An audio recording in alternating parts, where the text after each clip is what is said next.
Salam dan bahagia. Pada video sebelumnya, Ibu Bapak Guru telah bersama-sama mempelajari mengembangkan tema proyek penguatan profil pelajar Pancasila.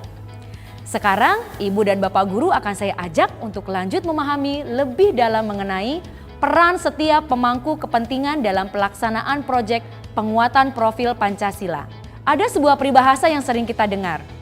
Berat sama dipikul, ringan sama dijinjing.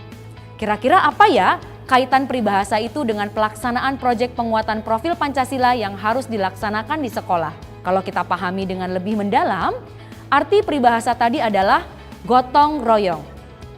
Tentu saja kita tahu bahwa gotong royong sendiri merupakan semangat kita, bangsa Indonesia yang sudah lama kita kenal dan yakini bersama. Gotong royong juga merupakan salah satu dimensi profil pelajar Pancasila. Oleh karenanya, dalam proses perencanaan dan pelaksanaan proyek penguatan profil Pancasila, guru dan kepala sekolah diharapkan dapat melibatkan banyak pihak secara sinergis dan kolaboratif. Dengan demikian, nilai dari dimensi gotong royong dapat tertanam pada diri setiap pemangku kepentingan sesuai dengan profil pelajar Pancasila. Untuk menjalankan itu semua, satuan pendidikan perlu memiliki ekosistem yang berpikiran terbuka, senang mempelajari hal baru dan kolaboratif. Pembelajaran berbasis proyek akan terlaksana secara optimal apabila berbagai pihak dalam satuan pendidikan sebagai komponen utama pembelajaran dapat saling mengoptimalkan perannya. Mulai dari kepala satuan pendidikan, pendidik, murid, pengawas, dinas provinsi dan kabupaten kota, komite, serta masyarakat selaku orang tua atau mitra. Seluruh pihak harus mampu menjalin sinergitas satu sama lain. Terbuka untuk perbaikan, terbuka dengan banyak ide, dan mau bekerja sama. Maka pelaksanaan proyek penguatan profil Pancasila akan berjalan lebih optimal dan bermakna. Sekarang, mari kita coba memahami lebih jauh peran-peran setiap pihak dalam mengoptimalkan perancangan dan pelaksanaan proyek penguatan profil Pancasila di sekolah. Pertama, Kepala Satuan Pendidikan memiliki peran yang paling penting dan banyak memerankan peran vital dari awal sampai akhir. Meliputi membentuk tim proyek dan ikut aktif dalam pembuatan rencana proyek. Mengawasi jalannya proyek dan mengelola semua pihak terlibat secara transparan dan akuntabel. Terutamanya adalah mengawasi pendidik atau guru. Membangun komunikasi yang kolaboratif antara seluruh pemangku kepentingan.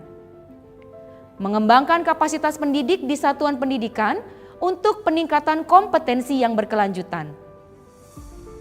Melakukan coaching secara berkala bagi pendidik dan memimpin kegiatan refleksi, evaluasi pengembangan proyek, serta asesmen yang berpusat pada murid. Kedua, yaitu pendidik. Peran pendidik tentu tidak kalah penting dari kepala satuan pendidikan atau kepala sekolah.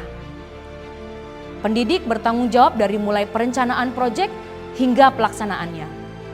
Seperti alur kegiatan, strategi pelaksanaan, dan penilaian proyek. Meskipun pendidik adalah penanggung jawab dari pelaksanaan kegiatan proyek, tetapi harus diperhatikan perannya adalah sebagai fasilitator. Guru tidak mengatur segalanya. Sebagai guru, kita memfasilitasi murid dalam menjalankan proyek sesuai dengan minatnya. Tentunya dengan melibatkan murid untuk menentukan cara belajar dan produk belajar yang sesuai dengan preferensi murid sendiri. Lebih lanjut, sebagai guru, kita juga bertugas membimbing murid dalam pelaksanaan proyek. Kita dapat menyediakan informasi, pengetahuan, dan keterampilan yang dibutuhkan murid dalam melaksanakan proyeknya. Sehingga kita dapat mengarahkan murid agar mampu mencapai tujuan proyek dengan optimal. Berikanlah feedback atau umpan balik yang konstruktif dari mulai penentuan isu sampai pada perencanaan aksi yang berkelanjutan. Bagaimana dengan penilaian proyek? Kita dapat berperan sebagai pelaku asesmen. Meskipun murid juga dapat dilibatkan dalam penilaian performa proyek. Ketiga, yaitu murid. Sebagai pembelajar sepanjang hayat, sesuai dengan tujuan profil pelajar Pancasila, murid berperan untuk berpartisipasi secara aktif dalam proses pembelajaran sesuai minat, kebutuhan, dan kemampuan yang dimiliki. Selanjutnya yaitu peran dinas provinsi atau kabupaten kota. Sebagai otoritas daerah, dukungan yang dapat diberikan adalah sebagai berikut. Memastikan satuan pendidikan memiliki sumber daya atau sarana dan prasarana yang cukup memadai dalam pelaksanaan pembelajaran paradigma baru.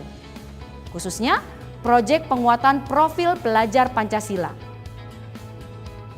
Dukungan juga diberikan untuk meningkatkan kapasitas guru dan tenaga kependidikan sesuai kebutuhan dan secara berkelanjutan. Sebagai pemegang otoritas daerah, peran dinas provinsi, kabupaten, atau kota juga penting untuk memastikan dan mengawasi keterlibatan antara pemangku kepentingan agar kegiatan proyek didukung oleh seluruh pihak dan dapat berjalan dengan optimal. Selain dinas provinsi, kabupaten, atau kota, demikian halnya dengan pengawas, juga mempunyai peran yang mirip, yaitu terutamanya dalam hal pengawasan. Pengawas melakukan pengawasan apakah proyek sudah berjalan sesuai dengan yang diharapkan. Pengawas juga dapat memberikan pendampingan dan pembinaan, memberikan informasi terbaru berkaitan dengan kebijakan pendidikan. Kebijakan ini terutama yang berhubungan dengan kurikulum dan proyek penguatan profil pelajar Pancasila. Satu lagi peran dari pengawas, yaitu jika satuan pendidikan mengalami kendala dalam menjalankan proyek, maka pengawas dapat memberikan solusi alternatif agar kegiatan berjalan lancar. Ada dua pemangku kepentingan terakhir, yang perannya juga tidak kalah penting. Ada Komite Satuan Pendidikan yang juga berperan untuk memberikan pengawasan dan dukungan terkait pelaksanaan proyek, dan yang terakhir adalah masyarakat, termasuk orang tua dan mitra. Masyarakat adalah sumber belajar yang bermakna bagi murid untuk membantu mengidentifikasi isu atau masalah yang muncul. Tentunya melalui masyarakat juga murid dapat mendapatkan informasi atau bukti-bukti sebagai pemecahan masalah yang muncul saat pelaksanaan proyek. Adapun di antara dinas pendidikan provinsi, kabupaten, atau kota dengan pengawas dan komite atau orang tua sama-sama memiliki tugas pengawasan terhadap pelaksanaan proyek. Akan tetapi, cakupan pengawasannya berbeda. Dinas pendidikan provinsi, kabupaten, atau kota dan pengawas mengawasi peran langsung kepala sekolah dan guru sebagai penanggung jawab proyek. Sedangkan komite dan masyarakat atau orang tua dan mitra mengawasi pelaksanaan proyek pada anak selama di rumah. Dengan begitu, pelaksanaan proyek menjadi lebih komprehensif karena semua pihak dilibatkan untuk memonitor dan mengawasi jalannya proyek. Nah, sekarang Ibu Bapak sudah lebih tahu bahwa dalam perencanaan dan pelaksanaannya, proyek penguatan profil Pancasila sendiri sangat memungkinkan untuk dikerjakan secara kolaboratif dengan melibatkan banyak pihak untuk terlibat mengawasi, berproses sampai dengan mengevaluasi pelaksanaan proyeknya itu sendiri. Sekarang, Ibu Bapak sudah lebih siap untuk mulai merancang dan menjalankan proyek penguatan profil Pancasila dengan lebih bermakna dong pastinya. Sampai jumpa dan tetap semangat untuk semua. Salam dan bahagia.